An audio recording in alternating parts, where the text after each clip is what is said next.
How is it going, everyone? It's K Lumity here, and today we're going to be talking about another retro Star Wars game. It's been a little bit since I talked about one of those. Today we're going to be talking about Star Wars Racer Revenge on the PlayStation 5. This game originally launched on the PlayStation 2, and I loved this game as a kid. I actually never owned it as a kid, but I did rent it a lot.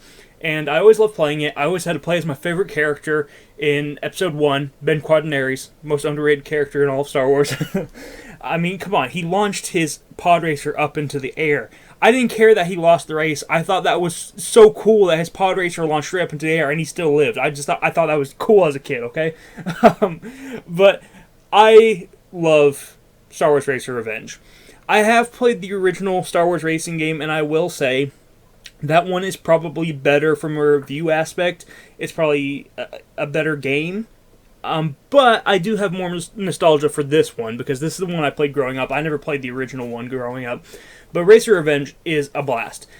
It takes the Star Wars 1 pod racing, and it just puts you in the middle of it. And in my personal opinion, I think that it does do one thing way better than the original game, and that's the fact that if you get eliminated in this game, you're done.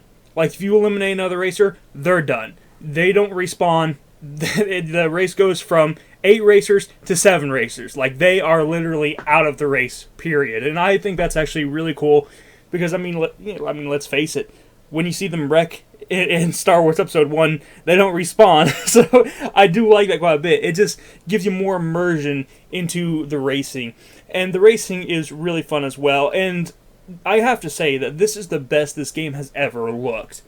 I recently played through this again on the PlayStation 2 probably a year ago, and, beat the game, unlocks the secret characters and everything. And just seeing this game HDified, and even more HDified than it was on the PlayStation 4, I will say. It's absolutely gorgeous. It is gorgeous for a PlayStation 2 game. I'll say that. This is the best it has looked, and I really like it. I think that it looks great. It still plays pretty well, but I will say, one thing that bugs me is that I noticed on one track in this game that there was a little bit of stutter. And I had never had that issue on the PlayStation 4 or the PlayStation 2. So I find it weird that that one map has some stutter. I will say there's more textures on that map, but it still just doesn't really make sense to me. I don't know why it would do that, but I just noticed on the one map it stutters a bit. And I also had another glitch pop up where it didn't count one of my laps in racing. And this is the second PlayStation 5 racing game to do this. But I've never had that happen before, so I don't know what's up with that. I've never had it happen to the PS2 version or the PS4 version, so I don't know why that happened. Maybe I'm just unlucky with PlayStation 5 racing games. But either way, I just want to throw that in there because I just thought it was kind of odd to see, any sort of stuttering in a retro game like this on the PlayStation 5. I thought it was kind of odd to see it not count a lap for that type of glitch to be on the PlayStation 5. Like I said, I've never ran into that issue before. And one thing that has always been an issue that I just wish that they would fix is the music cutting in and out. That is something that has been a problem with every version of this game. The music, for some reason in this game, it has the awesome Episode 1 soundtrack. I love the Star Wars Episode 1 soundtrack. It's probably my favorite out of all of the movies. You got Duel of the Fates, and you just have all the awesome music that plays whenever you see the droids walking around and stuff. And for some reason in this game, whenever you're getting in fights, it will play that music. Like you're smacking against another opponent trying to knock them out of the race. It'll play that music, but as soon as you get in the lead and you get away from them, the music just goes and it's dead silent other than just your pod racing. You can hear your pod racer and that's it. There's no music. It cuts off. And it just keeps going back and forth. Whenever someone hits you, the music will turn back on. As soon as you get away from them, the music's off again. You just hear your pod racer, and it's just why? That is so odd. The music should play continuously. It shouldn't just pop up and go away. That's something that has always been a problem. I don't know if there's any way for them to fix it at this point. I don't know if anyone has, the ability to fix that before they release it on the PlayStation 5 and stuff like that. But yeah, that's just something that I wish they would fix eventually. um, Obviously, I don't think it's going to happen if it hasn't happened in all these years and all these different versions. I don't think they're going to fix that problem. But I just, if I wanted the perfect edition of this game, it would have that fixed. But still, you know what? What matters is that the majority of the time I've spent on the PlayStation 5 version of this game still plays very well. In fact, I think that this is the PlayStation 4 version playing on the PlayStation 5 version. It's so weird with the consoles nowadays. I just call it the PlayStation 5 version because I played on PlayStation 5. I don't know how the exact versions work anymore, just because, like, Xbox One has the Xbox One cross-gen games that are Xbox Series X, and then PlayStation also has PlayStation 4 games that are PlayStation 5 compatible. And I don't know which ones get upgrades and which ones don't. I don't know if the PlayStation 4 only games get the PlayStation 5 upgrades. All that stuff's too confusing for me now, and I'm too old to want to sit down and try to understand that at this point. I just want to play a game.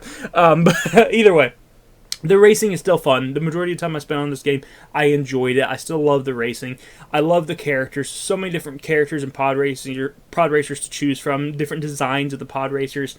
Every single character has their own pod racer that you can use, and I just really have always loved this game. It has just a soft place in my heart, and I will always love this game, and I will always look for a reason to go back and play this game.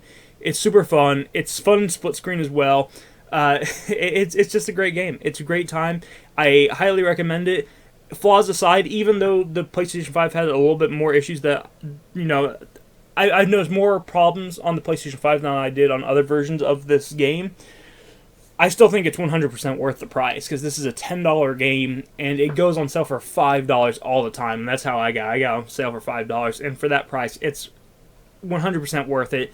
And those two glitches I was talking about, with the whole it not counting a lap, and the whole weird, stuttering. The stuttering's only on one map, and it only skipped one lap, and I played it for like 3 hours, and, those two small glitches in 3 hours, I don't think it's really that big of a deal. I just point them out because I think it's important to point these issues out and hopefully get an update eventually, if enough people talk about it, but you never know. But either way, thank you guys for watching this video. Go play Star Wars Racer Revenge. It is a fantastic game, despite its flaws, and while it may not be as good as the original Racer game, I still think it's definitely worth your time, especially if you're an Episode 1 fan like myself. I love Star Wars Episode 1. I love the pod racing. That was one of my favorite parts as a kid, and to be able to race on all these different maps as all these different characters, some characters that are original to the game, it's pretty awesome. And there's even secret characters. You can unlock Darth Maul. That's pretty cool. There's a lot of stuff to enjoy in this game. You can even upgrade, just like how you could in the original Racer game. You can upgrade your pod. It's not as in-depth when you upgrade your pod, I will say that. It's more simplified, but I actually don't mind that. I actually prefer the simplified version of it. But you can upgrade your pod after every single race you do in the tournament mode, and that will actually, all the stats from the tournament mode will cross over to single player. Like if you do a single race, or if you do a split screen race, all the stats will cross over. So whatever you upgrade in tournament mode, that is how it will be for all the other modes as well, which is pretty cool. I like that. But yeah, go play Star Wars Racer Revenge. It's absolutely fantastic. It does have issues, but it's not something that should keep you from playing the game, especially for how cheap it usually is. I think even the PlayStation 2 version, if you want the physical copy, is still around like $12 to $15. It's not an expensive game. I picked mine up when I turned 18. That was too many years ago now. but back then, I think it was $12, so I would assume it hasn't really changed much. But yeah, thank you guys for watching. I'll talk to you next time. You have a fantastic day. Bye-bye.